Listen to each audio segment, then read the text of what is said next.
বহুদিন আগে আমার ঝিনাইদহ জেলার মহেশপুর আমার একটা মাহফিল ছিল। মহেশপুর থেকে আমি কুষ্টিয়া হয়ে ঢাকা ঢুকবো এরকম প্ল্যান। তো ঝিনাইদহর কালীগঞ্জ থেকে আমি কুষ্টিয়ার দিকে আসতে নিয়ে একটা ডাকাতের কবলে পড়লাম। ডাকাতি চলছিল, প্রচন্ড কুয়াশা, দেখা যাচ্ছে না, সামনের দিকে বহু ট্রাক সেখানে থেমে গেছে, আর সামনে একটা গাছ কেবলামুখী করে রেখে দিছে। কি করে কেবলামুখী করে রাখছে পীর সাহেবরা। তো ডাকাতি শুরু করছে। এখন আমি সেই দিনের ড্রাইভারটা ছিল আবার একটু ওই যে কানে কম শোনে, এটাকে এলাকায় কি বলে, ঠসা ঠসা বয়রা বধির, আচ্ছা কানে কম শোনে এরকম একটা লোক ড্রাইভার ছিল সেদিন, অনেক আগের কথা। তো আমি দেখি যে কুয়াশা, কিন্তু গাড়ি যাচ্ছে না, প্রচন্ড কুয়াশা, দেখা যাচ্ছে না। ডাকাতি হচ্ছে, আওয়াজ শোনা যাচ্ছে, একটু চিৎকার হচ্ছে, মনে হয় কোনো চাপাতি দিয়ে গুতাচ্ছে, চেষ্টা করছে। তো কিছুক্ষণ যাওয়ার পর ভাবলাম মনে হয় ডাকাতি শুরু হয়ে গেছে, এরকম কিছু হচ্ছে। আমি ড্রাইভারকে বললাম, ড্রাইভার দেখো তো সামনে কি হয়, বোঝে না, মানে কানে কম শোনে, জোরে বলতে পারতেছি না। দোয়া ইউনুস পড়ো, হুজুর ইউনুসকে, মানে একে তো বিপদ, বুঝলেন, এই ঠসা নিয়ে আরেক বিপদে পড়ছে। নিজে দোয়া ইউনুস পড়া শুরু করলাম। এক পর্যায়ে দেখি দোয়া ইউনুস যত বেশি পড়তেছি, ডাকাতের একটা গ্রুপ, ডাকাতের একটা দলের একটা লোক এসে দরজায় গেটের কাছে এসে কাছের কাছে টোকাচ্ছে। আমি সিটটা ফোল্ডিং করে শুয়ে আছি যেন না দেখে, কিন্তু মনে মনে চিন্তা করলাম, আল্লাহ দোয়া কইলাম ইউনুস, কিন্তু টোকায় কেন? কি কথা কি বুঝতেছ? ও তোমারে ডাকে, কি করবো আল্লাহ? থরথর করে কাঁপতেছিলাম, কারণ তাদের ভিতরে তো সেই মায়া দয়া কাজ করবে না, কারণ সেটা তো তারা উত্তেজনা নিয়ে, সেখানে তারা একটা মাইন্ড সেট আপ নিয়ে তারা ডাকাতি করতেছে। এই সময় তো তাদের মায়া দয়া কাজ করবে নাকি? যত মায়া দেখাবে সে তো নিজেই মানা পড়ে যাবে। এতে তো তার একটা চেষ্টা, যদিও সেটা হারাম, কিন্তু চেষ্টা তার হারাম চেষ্টা।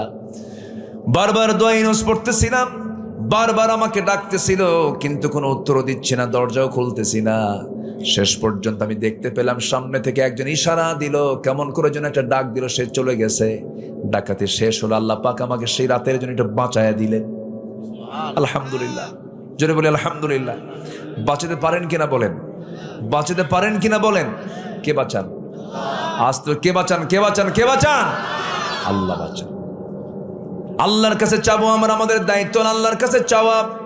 আল্লাহর দায়িত্ব হলো আমাকে দিয়ে দেওয়া। আমি চাবো, আমাকে দেবেন কে? চাওয়ার কাজটা কার আর দেওয়ার কাজটা কার? চাইতে দেরি কিন্তু দিতে দেরি নয়, কিন্তু আমরা তো চাই না। বারবার মেয়ে হয়, 4টা মেয়ে হওয়ার পরে মেয়ের মা বলে, আল্লাহ তোমার চোখ কানা, তোমার কাছে কি চাবো? আর রহিমউদ্দিন বাড়ির 4টা ছেলে, আমার বাড়ির 4টা মেয়ে, ওই বাড়ির 2টা ছেলে আমার বাড়ির দিলিত হয়ে যেত। দেখছেন কি চিন্তা, দেখেন অঙ্ক দেখেন ওর, এরকম আছে কিনা বলেন। এইরকম করে আল্লাহর কাছে চাইলে হবে না, আল্লাহর কাছে চাইতে হবে চাওয়ার মতো করে। আল্লাহ রাব্বুল আলামিন বলছেন, বান্দারে তুই যদি আমার কাছে চাওয়ার মতো চাইতে পারিস, তোর চাইতে দেরি হয়ে যাবে, আমি তোকে দিতে আমার দেরি হবে না। জোরে কোন সুবহানাল্লাহ। ধৈর্য সহকারে আমরা আল্লাহর কাছে চাবো। ইস্তাঈনু বিস-সাবরি ওয়াস-সালাহ। আমার ভাইয়েরা, মূল বিষয়ের দিকে যাচ্ছি আমরা। নফসকে আমরা ঠিক করে ফেলবো, নফসকে আমরা শুদ্ধ করে ফেলবো। নফসকে শুদ্ধ করার জন্য মোটামুটি 10টা পন্থা আল্লাহ রাব্বুল আলামিন কোরআনে বলে দিয়েছেন। 10টা পন্থার কথা বলবো আমি। নফসকে শুদ্ধ করার জন্য 1 নম্বর পন্থা হলো আমরা খাঁটি মনে তওবা করব। রাজি আছেন? সবাইকে রাজি আছেন? ওই যে পিছনের 2টা লোক উঠলো, আমি কি শেষ করে দেব? তো এই ওঠা বসা কেন? একটু বসেন না ভাই, একটু বসেন। কত সময় কত দিকে চলে যায়, কত সময় নষ্ট করে ফেলি আমরা।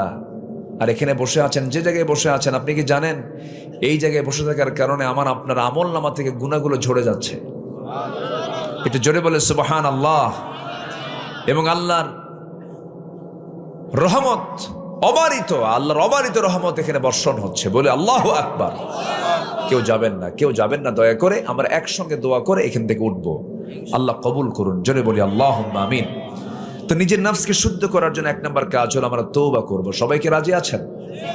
আমরা তওবা করব। তওবা করলে আল্লাহ বিপদ থেকে বাঁচাবেন, আল্লাহ আমাকে আপনাকে মাফ করে দিবেন। জোরে বলি সুবহানাল্লাহ।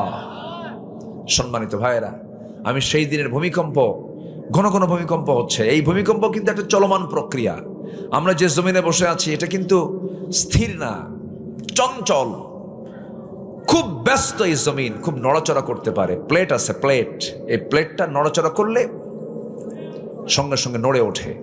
এই নড়াচড়া যেন না হয় আল্লাহ পাক এটাকে আবার ব্যালেন্স করার জন্য আল্লাহ পাক বিভিন্ন জায়গায় মোড়ে মোড়ে কি দিয়েছেন? পাহাড় দিয়েছেন। পাহাড়গুলো আল্লাহ পাক এমনভাবে সেট করেছেন, নওগাঁর মানুষ পাহাড়কে বুঝবে না, দিনাজপুরের মানুষ পাহাড়কে বুঝবে না। বগুড়া, দিনাজপুর, নওগাঁ, রাজশাহী এগুলো হচ্ছে সমতল।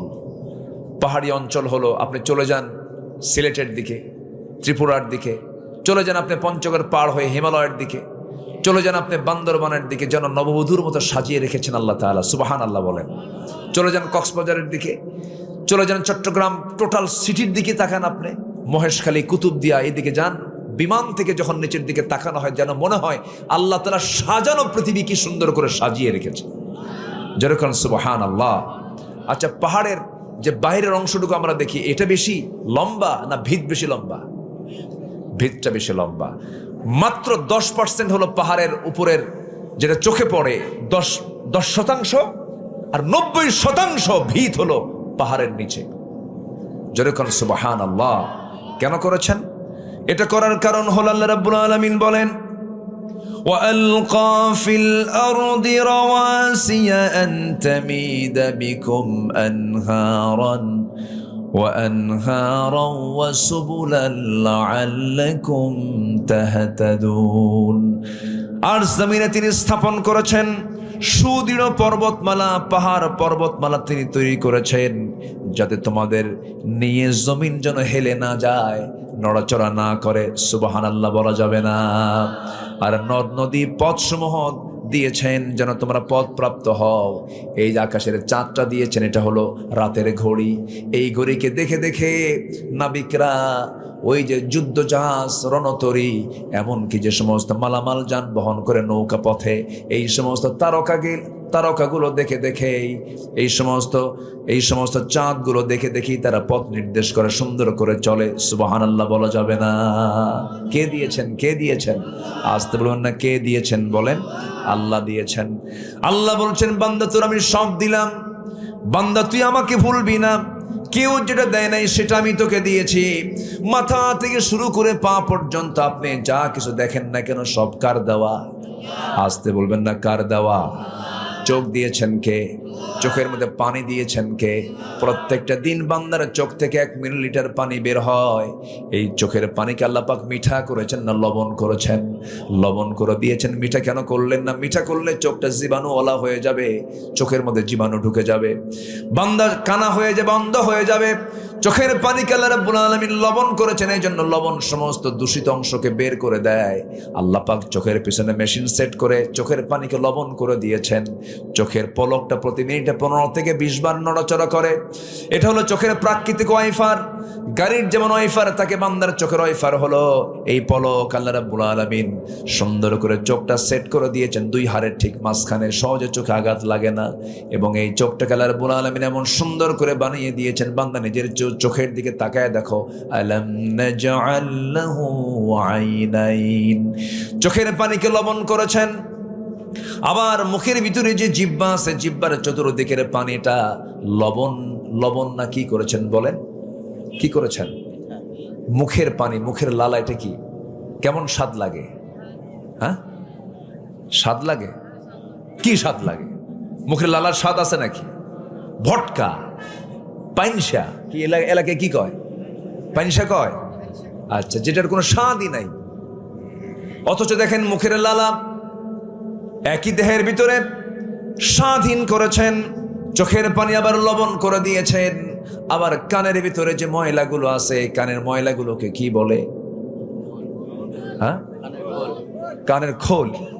গরু খায়, কি খোল? এটা কানের ময়লা, এটাকে খোল বলে। কিন্তু কানের ময়লা এটা ময়লা নয়।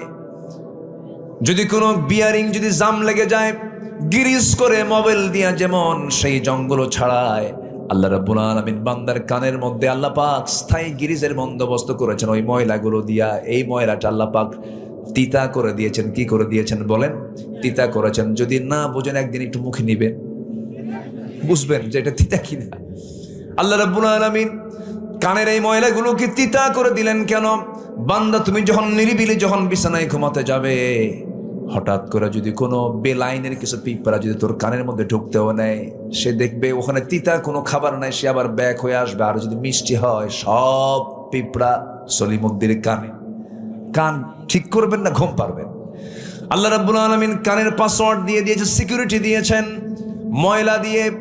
আল্লাহ রাব্বুল আলামিন কিছু ইয়ারক্স দিয়েছেন, কানটাকে সেভ করে দিয়েছেন। শব্দ যেন তোমার নষ্ট না হয়ে যায়, আওয়াজ যেন তোমার নষ্ট না হয়ে যায়। চোখটা সুন্দর করে বানিয়ে দিয়েছেন। আল্লাহ পাক লালা দিয়েছেন স্বাধীন। কেন? আল্লাহ রাব্বুল আলামিন এই জন্য দিয়েছেন, কারণ এটা যদি স্বাদ দেওয়া হতো কোনো খাবারের স্বাদ থাকতো না। আল্লাহ পাক প্রত্যেকটা জিহ্বার মধ্যে হাজার হাজার স্বাদ কড়ির বন্দোবস্ত করে দিয়েছেন। চোখের মধ্যে দিয়েছেন 1 কোটি রং। কয় কোটি রং বলেন? 1 কোটি রং চেনার মতো চোখের পাওয়ার দিয়েছেন। আল্লাহু আকবার বলেন। আল্লাহ কি দিলেন না বলেন? আল্লাহ সব দিয়ে দিয়েছেন। আমার বন্ধুগণ, মুখের যে লালা, 24 ঘন্টা মুখ থেকে লালা পড়ে, ঘুম আসলে মনে হয় লালা থাকে না? থাকে না? থাকে কিনা বালিশটা চেক করেন, বালিশ ভিজা শেষ। বালিশ ভিজে কি শেষ হয়ে যায়। আল্লাহ পাক 24 ঘন্টা জোয়ার দিয়েছেন জিহ্বায়। মাঝে মাঝে জ্বর আসলে টের পাওয়া যায়, সব খাবার তিতা লাগে, তখন জোয়ার থাকে না। আল্লাহ বুঝায় যায়, দেখ দেখ আমি আসি না নাই। সুবহানাল্লাহ বলবেন না? আমি তোকে সব দিয়েছি বান্দা, তোর সব চাহিদা আমি পূরণ করলাম। তোর থেকে আমি যেটা চাই সেটা হলো সব। আলহামদুলিল্লাহি রাব্বিল আলামিন। সবাই বলুন আলহামদুলিল্লাহি রাব্বিল আলামিন, আর রহমানির রহিম, মালিকি ইয়াউমিদ্দিন, ইয়্যাকা না'বুদু ওয়া ইয়্যাকা নাস্তাঈন, ইহদিনাস সিরাতাল মুস্তাকিম, সিরাতাল লাযীনা আন'আমতা আলাইহিম, গায়রিল মাগদুবি আলাইহিম ওয়ালাদ-দাল্লিন। এরপরে কি? একটু জোরে বলেন, আর একটু জোরে বলেন। এই আমিন নামাজের মধ্যে আসতে না, জোরে জোরে বলার লোক আছে না নাই? মারামারি করবেন নাকি?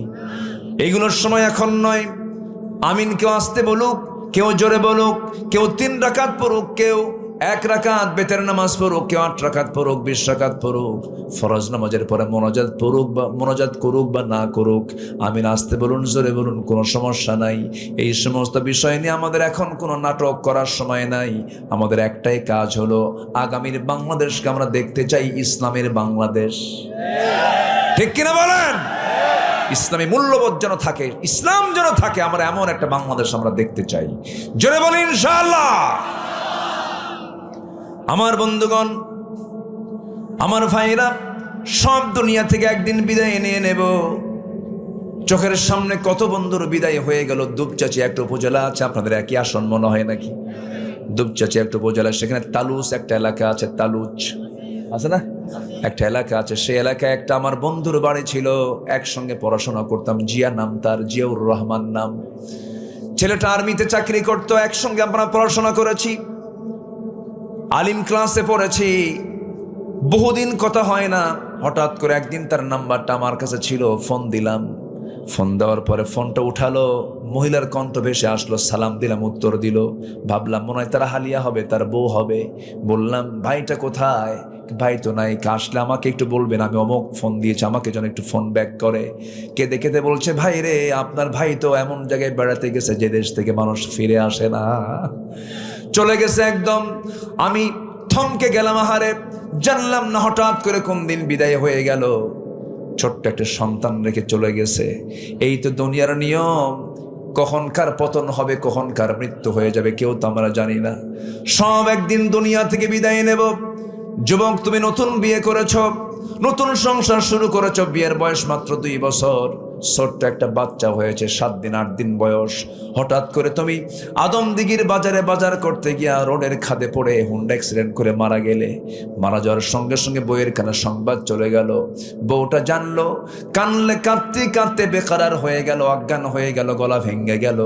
ঘুমাস না, ঘুম নাই, দাও খাওয়া নাই, দাওয়া নাই। 3 দিন 4 দিন চলে যাবে, কিন্তু 7 দিনের মাথায় তার খাবার শুরু হবে, কথাও শুরু হয়ে যাবে, একটু হাসিয়ে মুখে আসবে। 1 মাস চলে যাবে, 1 মাস যাওয়ার পরে দেখবে অনেকটা ভালো হয়ে গেছে। 2-3 মাস যাওয়ার পরে হঠাৎ করে তার আব্বা আম্মা বলবে, চল আমাদের বাড়িতে নিয়ে যাই তোরে। 7-8 মাস হওয়ার পরে ওই বাপ মা ওই বউটাকে, তোমার সুন্দরী বউটাকে তোমার বিয়ে দিয়ে দেবে, অন্যের ঘরে চলে যাবে। নতুন স্বামী পাওয়ার পরে বলবে, ওই বাপ মাকে ফোন করে আপনার সেই স্ত্রীটাই বলে ফেলবে, যুবক বাপ মাকে ফোন দিয়ে বলবে, আব্বা তোমরা যে সিদ্ধান্ত নিয়েছো, আমাকে নতুন করে বিয়ে দিয়েছো, আগের স্বামীর চাইতে এই স্বামীটা আমার আরো ভালো। এটাই হলো দুনিয়ার নিয়ম। আপনার জায়গা আরেকজন জায়গা দখল করে বসবে, কিন্তু পৃথিবীর সব আমাকে ভুলে গেল, যিনি একটা সেকেন্ডের জন্য যিনি কখনো ভোলেন না, তিনি আমার। চিল্লায় বলেন কে? কে কে কে? সে আল্লাহর কাছে আমরা ধর্ণা দেব, আল্লাহর কাছে আমরা বলবো, আমাদের মনের চাওয়াগুলো বলবো। হাদিসে আসছে, তোমার জুতার ফিতাও যদি ছিঁড়ে যায়, তুমি আল্লাহর কাছে বলো, আল্লাহ আমার জুতার ফিতা ছিঁড়ে গেছে। যা মনে হয় আপনি আল্লাহর কাছে বলবেন। আমাকে দেওয়ার জন্য 24 ঘন্টা যিনি প্রস্তুতি নিয়ে থাকেন, তিনি আমার কে? আল্লাহর কাছে চাবো আমরা, বেহায়ার মতো চাবো আমরা লজ্জা নিয়ে যদি চাই, আল্লাহ আমাকে দেবেন না। আল্লাহ বেহায়ার মতো চাইলে পরে বেশি বেশি দিবেন। আমরা বেশি বেশি আল্লাহর কাছে চাবো, বেশি বেশি আল্লাহর কাছে আমরা বলবো। আল্লাহ বলছেন, বান্দারে যত বেশি চাবি তুই আমার কাছে, আমি তত বেশি খুশি হয়ে তোকে আমি আরো বেশি বেশি দান করবো। যেরকম সুবহানাল্লাহ। এই জন্য আমার ভাইয়েরা, আল্লাহর পথে আমরা ফিরে আসি। মৃত্যুর কথা চিন্তা করে যখন তখন মৃত্যু হয়ে যেতে পারে। আমার যেন মৃত্যুটা নামাজের মধ্যে হয়, আমার মৃত্যুটা যেন জিকির করতে করতে হয়, আমার মৃত্যু যেন হিংসা মুক্ত হয়ে যেন হয়। আমার বন্ধুগণ, আমার নবীজি এক সাহাবীকে দেখে বললেন, এই সাহাবী জান্নাতি। পরপর 3 দিন বলেন, কয় দিন? 3 দিন বললেন। রাসূল বলছেন, এই বান্দা, এই সাহাবী আমার জান্নাতে। ওমর ফারুক মনে মনে চিন্তা করলেন, কি এমন একটা আমল করে দেখি তো।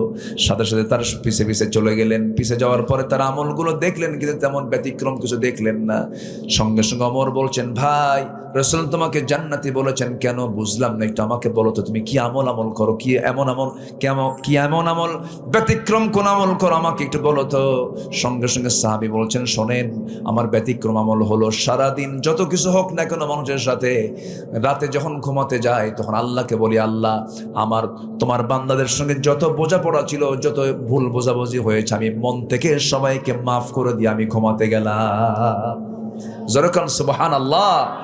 আমি হিংসা রাখলাম না, ক্ষমা করে দিলাম, প্রতিশোধ নেব না, সবাইকে মাফ করে দিলাম। সঙ্গে সঙ্গে ওমর ফারুক বলছেন, বুঝতে পেরেছি তোমার এমন উদারতার কারণে আল্লাহ রাব্বুল আলামিন তোমার রাসূলকে, আমার রাসূলকে দিয়ে তোমাকে জান্নাতের ঘোষণা দিয়েছেন। যেরকম সুবহানাল্লাহ। এই জন্য আমার বন্ধুগণ, তওবা করে ফিরে আসবো আমরা কার পথে? আসতে বলবেন না, কার পথে? আমাদের সবার জীবনে গুনাহ আছে না নাই? কেমন গুনাহ আছে? আছে, গুনাহ আছে।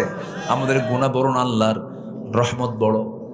বলেন, কার রহমত বড়? বলেন, আল্লাহর রহমত যেহেতু বড়, গুনাহ নিয়ে কোনো টেনশন করার দরকার নাই। টেনশন হবে ঠিক আছে, টেনশন করবো, কিন্তু তওবা করবো কার কাছে? বলেন, আল্লাহর কাছে। আল্লাহ বলছেন, বান্দারে তওবা করবি, আমার কাছে মাফ চাবি, আমি তোরে মাফ করে দেবো। যেরকম সুবহানাল্লাহ।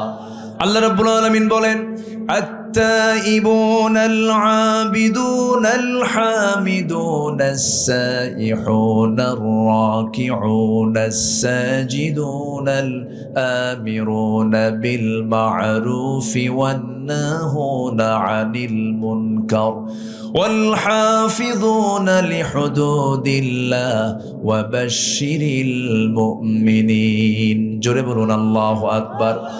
আল্লাহ 9টা গুণ অর্জনকারীকে জান্নাতের সংবাদ দিয়েছেন। এর মধ্যে 1 নম্বর হলো তওবাকারী যারা। আমরা তওবা করব কার কাছে? আল্লাহ আরেক জায়গায় বলছেন, ইয়া আইয়ুহাল্লাযীনা আমানু তুবু ইলাল্লাহি তাওবাতান নাসুহা। আরেক জায়গায় বলছেন তুবু ইলাল্লাহি জামিআন আইয়ুহাল মুমিনুনা লাআল্লাকুম তুরহামুন। জোরে বলুন আল্লাহু আকবার। খাঁটি মনে তওবা করো, আল্লাহর কাছে চোখের পানি ফেলে কাঁদো। তুমি কি জানো তোমার চোখের পানি, এক ফোঁটা চোখের পানি এত মূল্যবান আল্লাহর কাছে, পৃথিবীর কোনো মানুষ তোমাকে মূল্য নাও দিতে পারে। বউ স্বামীর সামনে কাঁদবে, স্বামী বলবে মেয়ে মানুষ এমন করে কান্দেই। আবার স্বামী বউয়ের সামনে কাঁদবে, স্বামী বউ বলবে পুরুষ মানুষ এরকম কান্দে নাকি।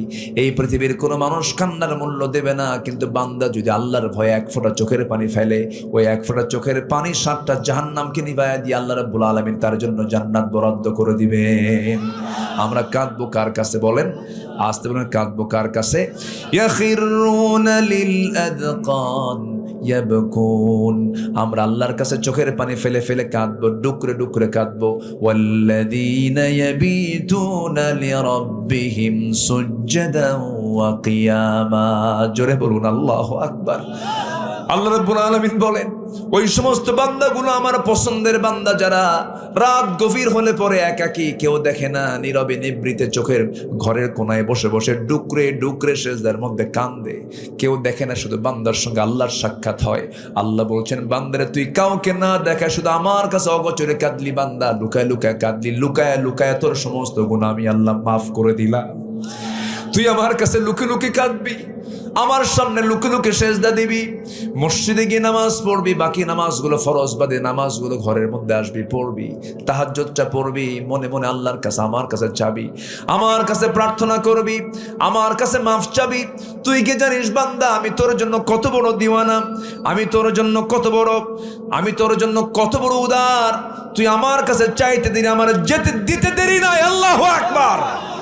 সবাই কি নিতে রাজি আছেন? নিতে রাজি আছেন? দেবেন কে? দেওয়ার দায়িত্ব কার? চাওয়ার দায়িত্ব কার? আমার। আমি চাবো, জোরে বলি ইনশাআল্লাহ। তওবা করব কার কাছে?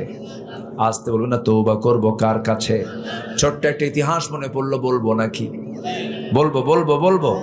মায়েরা মাহফিল আসছে নাকি? আসছে। এক মহিলা সাহাবীর কথা মনে হয়ে গেল। এক মহিলা সাহাবী জিনা করে ফেলেছেন, জিনার ফলে পেটে বাচ্চা চলে আসছে। চোখের পানি ফেলে ফেলে কাঁদতে কাঁদতে বেকারার হয়ে যাচ্ছে, না হারে কত বড় ভুল করে ফেললাম। নবীর কাছে গিয়ে বলছে হুজুর বড্ড ভুল করে ফেলেছি। কি করেছো? জিনা করেছি। রাসূল বললেন না করো নাই, কারণ জিনার জন্য সাক্ষী লাগবে 4 জন। কজন লাগবে বলেন? 4 জন সাক্ষী লাগবে। রাসূল বলছেন না করো নাই। হুজুর করেছি। না করো নাই। করেছি। 3টি বার মানা করার পরেও বলছেন হুজুর যত বলবেন, আমি তো নিজেই সাক্ষী, আমি তো রাজ সাক্ষী, আমি নিজে জিনা করেছি। পেটে বাচ্চা আসছে নাকি? হ্যাঁ আসছে। কোনো কথা নাই। সন্তান ডেলিভারি হওয়ার পরে তুমি আসো। মহিলা চলে গেলেন। সন্তান ডেলিভারি হওয়ার 2 দিন 3 দিন 4 দিন পর নয়, মাত্র 1 দিন পর নবীর সামনে হাজির হলেন। হাজির হয়ে বলছেন ইয়া রাসূলুল্লাহ, এই সন্তানটা ডেলিভারি হয়ে গেছে, আপনি আমার উপর আইনটা কার্যকর করে দেন। রাসূল বলছেন সন্তানকে জীবিত না মৃত? হুজুর সন্তান তো জীবিত। কোনো কথা নাই। হাউলাইনি কামিলাইন, 2 বছর দুধ পান করাতে হবে। যাও। হুজুর বাঁচবো তার গ্যারান্টি কে? রাসূল বলছেন গ্যারান্টি আমি দেবো না, তবে আমি তোমার জন্য দোয়া করে দিচ্ছি। এবার রাসূল বলছেন ও মহিলা সাহাবী তুমি চিন্তা করো না, বাড়িতে চলে যাও। একটা প্রশ্ন করব আমি। আসামি বিচারকের সামনে যে বিচার চাওয়ার জন্য আসছে, কোনো পুলিশ লাগলো না, জেলখানা লাগলো না, ওই বান্দি হাজির হয়েছে একমাত্র কেবলমাত্র শুধুমাত্র কার ভয়ে? জাতিকে ভালো করার জন্য জাতির মধ্যে ঢুকায় দিতে হবে র্যাবের ভয় না রবের ভয়? প্রশাসনের ভয় না আল্লাহর ভয়? আল্লাহর ভয় ঢুকায় দিতে হবে। জাতিকে নামাজি বানাতে হবে। যে নেতা নামাজের আন্দোলন করবে সেই নেতার পথ ধরবো আমরা। ঠিক কিনা বলেন? ঠিক কিনা? নামাজ নাই, সম্পর্ক। আমার নবীজি বলে দিলেন মহিলা চলে যাও। মহিলা চলে গেছে। সন্তান 6 মাসের মাথায় টোটালি দুধ বন্ধ করে সন্তানটাকে কোলের মধ্যে করে নিয়ে অন্য খাবারের প্র্যাকটিস করে দিলেন। নবীর সামনে চলে এসে বলছেন ইয়া রাসূলুল্লাহ, এই যে সন্তান দুধ খাওয়া বন্ধ করে দিয়েছে, আমি ছাড়া বাঁচবে? হুজুর আজকে 3য়বারের মতো আসছে, আপনি আমাকে ফেরত দিবেন না। জেনার শাস্তি হলো তাকে কতল করো। কারণ বিবাহিত কোনো পুরুষ, বিবাহিতা কোনো মহিলা যদি জেনা করে, আল্লাহর ফয়সালা হলো তাকে দুনিয়া থেকে বিদায় করে দাও। কারণ সে নিজেও রোগী, নিজেও ভাইরাস, সমাজটাও কি করবে? ভাইরাস করে ফেলবে। রোগের মহামারী হয়ে যাবে। ওকে পৃথিবীতে বাঁচায় রাখার কোনো অধিকার নাই। আল্লাহর বিধান এটা সঙ্গে সঙ্গে কার্যকর হয়ে গেল। মহিলাকে নিয়ে গিয়ে উন্মুক্ত মরু প্রান্তরে পাথর যখন মারা হচ্ছিল, সাইয়েদনা আলী পাথর যখন মারছিলেন, কয়েক ফোঁটা রক্ত তার হাতে এসে লাগলো। নবীর সামনে বলছেন, হুজুর ওই মহিলাকে যখন পাথর মারছিলাম নাপাক রক্তগুলো আমার হাতে এসে লেগেছিল। রাসূল বলছেন, আলী কার রক্তকে নাপাক রক্ত বলো? তুমি কি জানো ওই মহিলার রক্ত জমিনে স্পর্শ হওয়ার পূর্বে আল্লাহ রাব্বুল আলামিন তাকে জান্নাতের মেহমান বানায় নিয়েছেন। তওবার কারণে, কিসের কারণে বলেন? তওবার কারণে। রাসূল বলছেন, জানাজা আমি পড়ায় দেব, জানাজার আয়োজন করো। জানাজা শেষ হয়ে গেল। আমার নবীজি জানাজা শেষ করার পরে বলেছেন, ও সাহাবীরা, এই মহিলা জীবনের শেষ সময় পর্যন্ত যে পরিমাণ তওবা করেছে, এই তওবাটা যদি মদিনার 70 জন গুনাহগারদের মাঝে যদি বন্টন করে দেওয়া হতো, প্রত্যেকের গুনাহ মাফ করে আল্লাহ সবাইকে জান্নাত দিয়ে দিতেন। জোরে কোন সুবহানাল্লাহ। তওবা করব কার কাছে?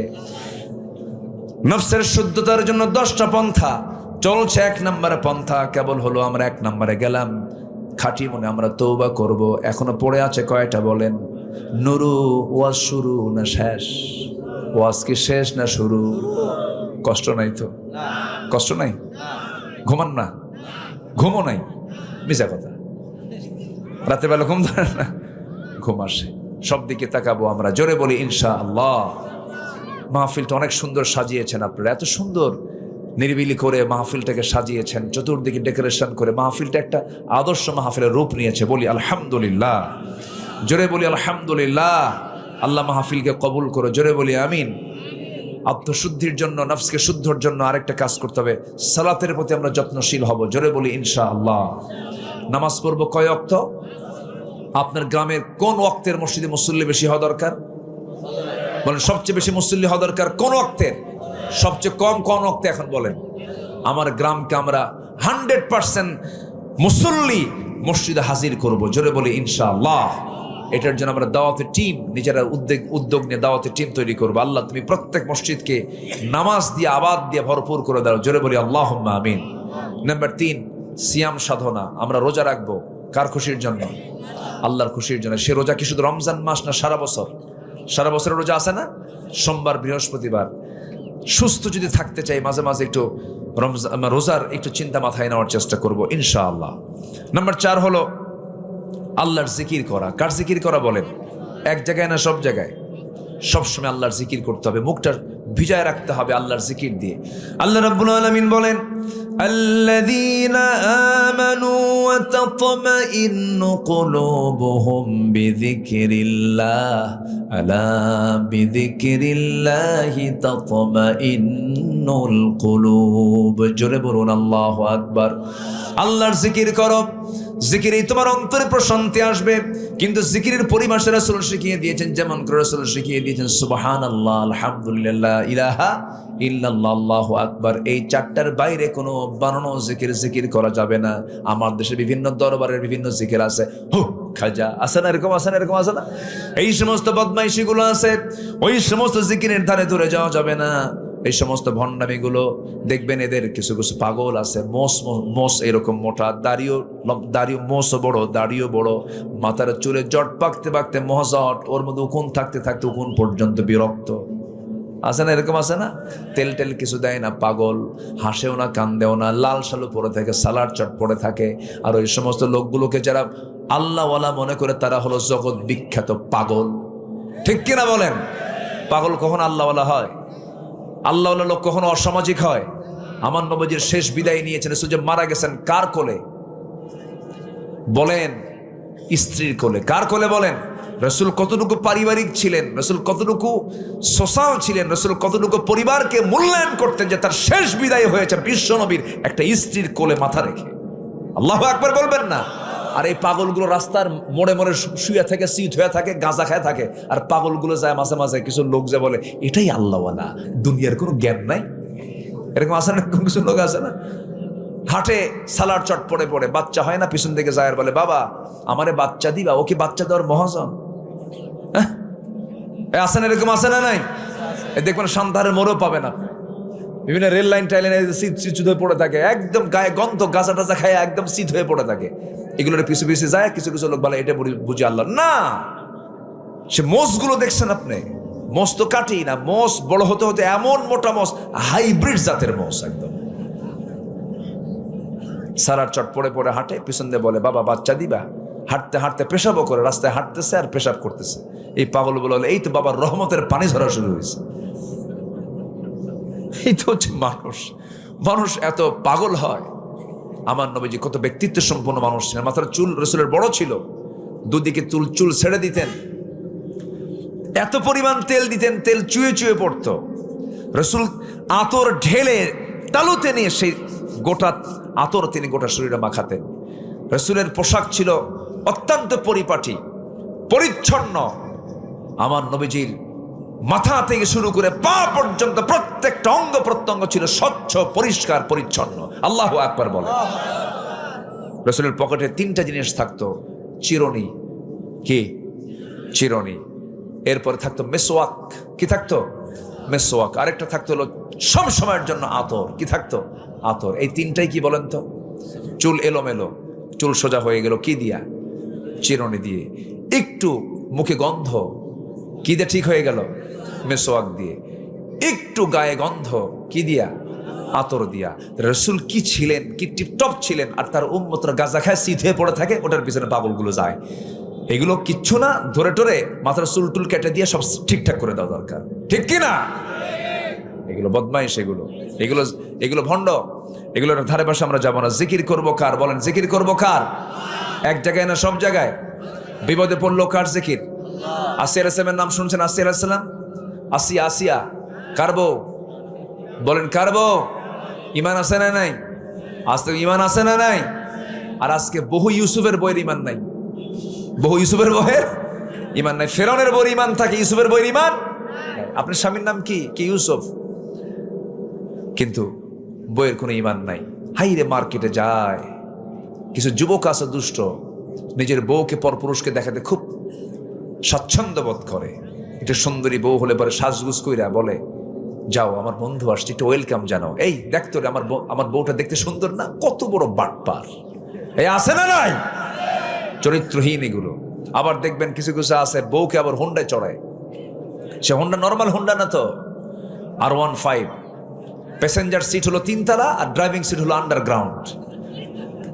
ব্যাস, হোন্ডার 3 তলায় উঠায় দিল বউরে। চোখ সাজায়া, ভ্রু সাজায়া, ঠোঁট সাজায়া, আশকারা মাস্কারা সব লাগায়া, লাল লিপস্টিক লাগায়া, লাল শাড়ি পরায়া, চুলটা ছেড়ে দিয়া, চুলের ডিজাইন হলো লাল, নীল, কালো, বিভিন্ন কালার, ভেড়া মডেল। আছে না এরকম? আছে না? আর যুবকদের পোশাকগুলো কি দেখছেন? যুবকদের পোশাক, মেয়েদের রুচিও তো এখন নাই, রুচির মহামারী এখন, রুচি আর নাই। ছেলে পেলে পছন্দ এমনি ভালো কোনো ছেলেকে পছন্দ করে না। কোন ছেলে পছন্দ করে? যাদের প্যান্টের হাঁটু ফাটা। প্যান্টের কি ফাটা? হাঁটু ফাটা প্যান্ট। আব্বা খুব ভালো, ওর না হাঁটু ফাটা প্যান্ট, খুব রুচি, খুব রুচি। এই হলো অবস্থা।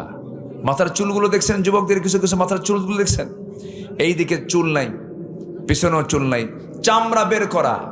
মাথার উপরে সামান্য কিছু চুল আছে, সেন্ট মার্টিন দ্বীপ, কি বলেন? মানে চতুর্দিকে পানি, মাঝখানে একটা দ্বীপ খাড়া হয়ে আছে। যখন বলা হয় ছেলে তুমি ডিজাইন পাইছো কোথায়? হুজুর বুঝবেন না, এগুলো বুঝবেন না। কোথায় পাইছো? কও মেসি। তুমি কি নেইমার? তুমি কি কুত্তা? জোরে কর নাউজুবিল্লাহ। এগুলো করবো না আমরা। যুবকরা এগুলোর সঙ্গে যাবা না। পোশাক সুন্দর করে ফেলো, মাইন্ডটাকে সেট আপ দাও ইসলাম দিয়ে। মাইন্ড সেট আপ দিবা কি দিয়া? ইসলাম দিয়ে। ফরম্যাট সাজানো ইসলাম দিয়ে। ইসলাম দিয়ে সাজানো জীবন গ্রহণ করো, তোমার জীবনটা ফুলের মতো সুন্দর হয়ে যাবে। আল্লাহ কবুল করুন, জোরে বলি আমিন। আসিয়া কার বউ? বলেন কার বউ? ইমান হারা হয়েছে? ইমান হারা হয় নাই। আর এখনকার স্বামীগুলো বউটারে হুন্ডায় চড়ায়, হুন্ডায় চড়ে, হুন্ডার তো আওয়াজ নাই। আগের তো ইয়ামাহা হন্ডার যুগে তো ভট ভট ভট ভট আওয়াজ ছিল। এখন তো দামি যতই হুন্ডা হোক না, কোনো আওয়াজ তো কম। এখন আওয়াজ না হলে তো বউ দেখবে না কেউ। এখন এই আওয়াজটা তৈরি করতে হবে কেমনে? চলে গেছে হোন্ডার দোকানে, যায় কয় এই স্যালেঞ্জার খোল। কি খোল? পাইপ খুলে ফেল। পাইপ খুলে ফেলার পরে ভট ভট আওয়াজ হয়, হোন্ডায় তুলে এক দিলে এক টানে চলে গেছে কোথায়? না, ওই যে হাঁপানিয়া চলে গেছে। কই গেছে? হাঁপানিয়া। এক টানে হাঁপানিয়া, যে টান দিছে এমন আওয়াজ, দুই পার্শ্ব থেকে তাকায় আর বলে, এই কি যায় রে? এই যে আপনি এই সমস্ত অপকর্মগুলো করলেন, এটার জন্য জবাব দিতে হবে কার আদালতে? বউ কি ব্যক্তিগত সম্পদ না জাতীয় সম্পদ? আসতে কয় বলেন, এটা কি পার্সোনাল না পাবলিক? যেরকম বউ কি পাবলিক হয় না পার্সোনাল হয়? আর হুন্ডাই চড়ে ঘুরাই যারা, তারা কি বানায়? পাবলিক। দেখ সব মজা নেই। যেরকম নাউজুবিল্লাহ, এই বিকৃত চিন্তা থেকে আল্লাহ পাক মুসলিম উম্মাকে হেফাজত করো। জোরে বলি আল্লাহুম্মা আমিন। মেয়েদেরকে মার্কেটে একা পাঠাবেন না। মেয়েদের হজে একা যাওয়া জায়েজ না। হজে একা পাঠাবেন কেন? আপনি স্বামী আছেন, আপনি যাবেন না? আপনি ভাই আছেন যাবেন, বাবা আছেন যাবেন। মেয়েদেরকে একা কখনো পাঠানো ঠিক না। তো মেয়েরা তো রাজরানী, তাদের সাথে একটা হেল্পার থাকবে, চাকর থাকবে, বাপ, ভাই, চাচা, মামা, জামাই, একটা মাহরাম সাথে থাকবে। মেয়েরা একা যাবে না কোথাও। মেয়েদের জন্য একটা হেল্পার কে দিয়ে দিয়েছেন? কে দিয়ে দিয়েছেন? আল্লাহ দিয়ে দিয়েছেন। মেয়েরা কখনো একা যাবে না। কিন্তু মেয়েরা ঢং ঢং করে মার্কেটে চলে যায়। স্বামীকে ধমক দিয়ে বলে, তুমি কি বুঝো কিছু? তুমি তো কসু বোঝো। শাড়ি কিনে আনো 300 টাকার শাড়ি 1500 টাকা দিয়ে, সংসার তো ধ্বংস করবা তুমি। থাকো, বাচ্চা নাও, করে নাও, দুধ খাওয়াও। 1.5 বছরের বাচ্চাকে স্বামীর দায়িত্বে দিয়ে দেখ দুধ খাওয়া। চলে গেল মার্কেটে গিয়ে ঠ্যাঙের উপরে ঠ্যাং তুলে দিয়ে দোকানদারকে বলে, ভাইয়া একটা শাড়ি দেখানো যাবে কি? এমন ভাষা, মাখরাজ, সিফাত দেখছেন তার? কি শব্দ চয়ন, কি সুন্দর করে বলে। দোকানদার তো চিত হয়ে পড়ছে। দোকানদার এখন শাড়ি একখান বের করে নিজের গায়ে লটকা দিয়ে বলে, আপা এই শাড়ি কিন্তু আপনাকে দারুণ মানাবে। ওটা আরেক বদমাইশ। আছে না নাই? এগুলো নোংরামি করা যাবে না। আমরা সচেতন হব নিজের পরিবারকে নিয়ে আমরা জান্নাতে যাবো ইনশাআল্লাহ। জোরে বলি ইনশাআল্লাহ। বউকে বলবে, তুমি আমার দুনিয়ার জীবনেরও বউ, জান্নাতেরও বউ। কি আসতে কন কেন? যুবক যারা বিয়ে করেন তারাও কয়, ঠিক, তুমি তো বিয়ে করো নাই, তুমি কি করবে? হ্যাঁ, ভবিষ্যৎ প্ল্যান আছে। মাশাআল্লাহ। জান্নাতে বউ নিবেন না আপনারা? না, এত আওয়াজ আসতে হলে তো লক্ষণ ভালো না। জান্নাতে বউ কি নিবেন আপনারা? হ্যাঁ, বুড়া চাচাও কইছে, কিন্তু বুড়ি জানলে কিন্তু খবর আছে। মেয়ে মানুষ আল্লাহ পাক কেমন ভাবে বানিয়েছেন, হুরের গল্প করলেও হিংসা করে। জান্নাতে হুর দেবে এই গল্প যদি করা হয় তাও হিংসা করে। অতএব এই হুরের গল্প যদি করতেই হয় সকালবেলা করবেন, রাত্রেবেলা যেন করেন না। রাত্রে বিছানায়, একই বিছানায় শুইয়া, চাদরের নিচে শুইয়া যদি গল্প করেন হুররা, জান্নাতে অনেক সুন্দর হবে। আল্লাহ পাক অনেক নিয়ামত দিয়েছেন। আস্তে করে সে আরেক দিকে কায়তে হবে, তুই ওই দিকে হইয়া হুর নিয়ে শুয়ে থাক। কি কথা কি বুঝতেছেন আপনারা? এজন্য আল্লাহ পাক কি যে নিয়ামত দিয়েছেন স্ত্রীর ভিতরে, মাওয়াদ্দাত ওয়া রাহমা। আল্লাহ পাক স্ত্রীর ভিতরে দিয়েছেন ভালোবাসা এবং রহমত। যেরকম আল্লাহু আকবার। বউকে বলবেন, আসিয়া হও। কি হও? আসিয়া হও। আসিয়া কার বউ? এরপর ইমান আছে না নাই? আর আমরা ইউসুফের বউ হয়েও আমার মায়ের, আপনার ইমানদার হতে পারছেন না, আপনি ইমানদার হবেন। জোরে বলি ইনশাআল্লাহ। আসিয়া আলাইহিস সালামকে বলা হলো, ফেরাউন বলল, আসিয়া দিন ছাড়ো। আসিয়া কয়, তোমারে ছাড়বো, ইমান ছাড়বো না। জোরে কোন সুবহানাল্লাহ। আমি তোমারে ছাড়বো, ইমান ছাড়বো না। আমি তোমাকে সম্মান করি, কিন্তু এই প্রস্তাব তুমি আমাকে দিও না। ফেরাউন বলল, আমি জল্লাদ ডাকবো। ডাকা হলো, বলা হলো, তোমাকে টুকরো করা হবে, 2 টুকরো করে দুনিয়া থেকে বিদায় করা হবে। আসিয়া বলছেন, তুমি আমাকে মৃত্যুর হুমকি দেখাও, আল্লাহ পাক আমাকে নাকের মধ্যে জান্নাতের ঘ্রাণ দেখায় দেন। যেরকম সুবহানাল্লাহ। আল্লাহ ইতিহাসে কি নাম রেখেছেন আসিয়ার, কোরআনে তার নামটা আসছে, তার দোয়াটা আসছে। সুবহানাল্লাহ বলেন। আল্লাহ পাক তার দোয়া এমন ভাবে পছন্দ করেছেন যে কোরআনের মধ্যে তার দোয়া তুলে ধরেছেন। যখন ফেরাউন তার জন্য জল্লাদ পাঠায়া দিয়া 2 টুকরো করে দুনিয়া থেকে বিদায় করে দেবে, জল্লাদ সামনে রেডি। ফেরাউন বলছে, আসিয়া তোমার সঙ্গে আমার কোনোদিন গন্ডগোল ছিল না, তোমার সঙ্গে আমার কোনোদিন লাগেও নাই, সাংসারিক জীবনটা ভালোই ছিল। আসিয়া সব ঠিক থাকবে, তুমি আমার ফার্স্ট লেডি অফ ইজিপ্ট, আমার পরেই তোমার দাম, আমি তোমাকে সব সম্মান দিয়েছি, দয়া করে মুসার দিনটা ছেড়ে দাও। আসিয়া বলছেন, এটা মুসার দিন নয়, এটা আমার আল্লাহ তাআলার দিন, আমি ছাড়বো না। সঙ্গে সঙ্গে ফেরাউন কি করলো, জল্লাদকে রেডি করে বলল, করাত দিয়ে মাথা ধর। মাথায় যখন ধরা হলো করাত, সঙ্গে সঙ্গে আসসালাম একটা দোয়া পড়লেন। সেই দোয়াটা হলো, রব্বি বিনিলি ইনদাকা বাইতান ফিল জান্নাহ ওয়া নাজ্জিনি মিন ফিরআউনা ওয়া আমালিহি আয় আল্লাহ তাআলা তুমি আমার জন্য জান্নাতের মধ্যে একটা ঘর দিবা। কয়টা ঘর দিবা বলেন? একটা ঘর। দুইটা ঘর চান না, একটা ঘর চেয়েছেন। একটা ঘর যেন তোমার ঘরের দেওয়ালের সাথে হয় এবং তুমি ফেরাউনের অপকর্ম থেকে তুমি আল্লাহ আমাকে বাঁচায়া দাও। আল্লাহ রাব্বুল আলামিন তার দোয়া কবুল করলেন, দুনিয়া থেকে বিদায় নিলেন, কিন্তু বাতিল শক্তির কাছে মাথা নত না করে ইমানটাকে বাঁচায়া রাখলেন। জোরে কোন সুবহানাল্লাহ। এই জন্য জিকির করবো কার বলেন? আল্লাহ। তা আল্লাহ কবুল করেন, জোরে বলি আমিন। সবাই কি ফজর নামাজ পড়বেন? 5 ওয়াক্ত নামাজ পড়বেন? আল্লাহ কবুল করুন, জোরে বলি আল্লাহুম্মা আমিন।